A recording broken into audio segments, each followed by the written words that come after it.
গতকালকে ইফতারির জন্য আমি চিকেন বিরিয়ানি করেছিলাম, তো ভাবলাম আপনাদের সাথে শেয়ার করি। হাতে খুব কম সময় ছিল, আমি একটু বাইরে ছিলাম, তো এসে দেখি ইফতারি বানাতে গেলে অনেকটা সময় লাগবে।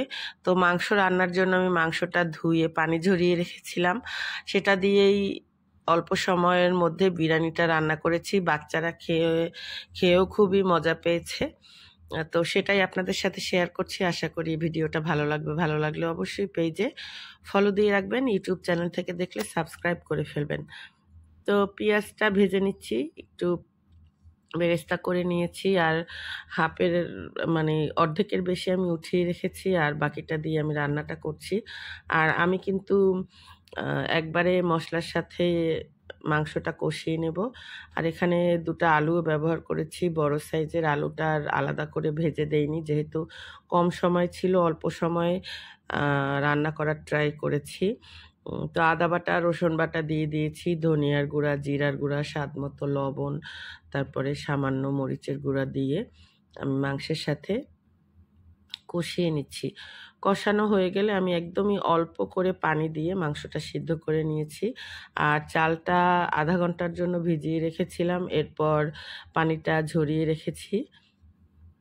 আর এখানে কিন্তু আমি আলাদা আলাদা কোনো বিরিয়ানির মশলা ব্যবহার করিনি, একদম রেডিমেড প্যাকেট কিনে সেটা দিয়েই রান্নাটা করেছি।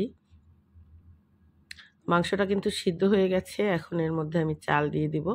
আর এখানে আমি টক দই ব্যবহার করিনি, তরল দুধটা দিয়েছি, আর হচ্ছে পরিমাণ মতো সিরকা দিয়ে নিয়েছি। আমি প্রায় সব সময় তো আসলে টক দই থাকে না, প্রায় সময় এভাবেই রান্না করি।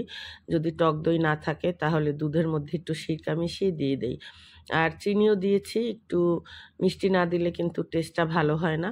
তো সেগুলো আমি স্কিপ করে গেছি, আসলে সময় স্বল্পতার কারণে পুরোটা ভিডিও করা হয়নি। আপনারা যদি চান অবশ্যই আবারও এটা রান্না করে আপনাদের সাথে শেয়ার করতে পারি।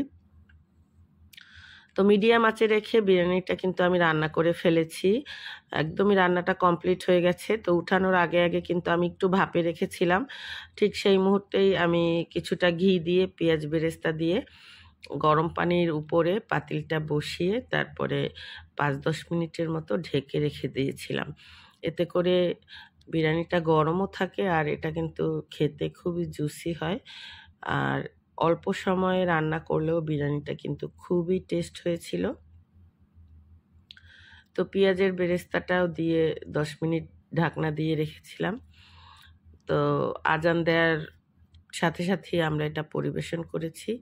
আমার কাছে তো খুবই ভালো লেগেছে। মানে এত অল্প সময়ে বিরিয়ানি আমি কখনো রান্না করিনি। তো অল্প সময়ে একদম কোনোরকম করে রান্না করলেও খেতে কিন্তু ভীষণ মজা হয়েছিল। আশা করি ভিডিওটা আপনাদেরও ভালো লেগেছে। ভালো লাগলে অবশ্যই বেশি বেশি কমেন্টস করবেন। তো সবাই অনেক অনেক ভালো থাকেন, সুস্থ থাকেন। আজকের মতো এখানেই বিদায় নিচ্ছি। সবাইকে অগ্রিম ঈদের শুভেচ্ছা জানিয়ে শেষ করছি। আল্লাহ হাফেজ।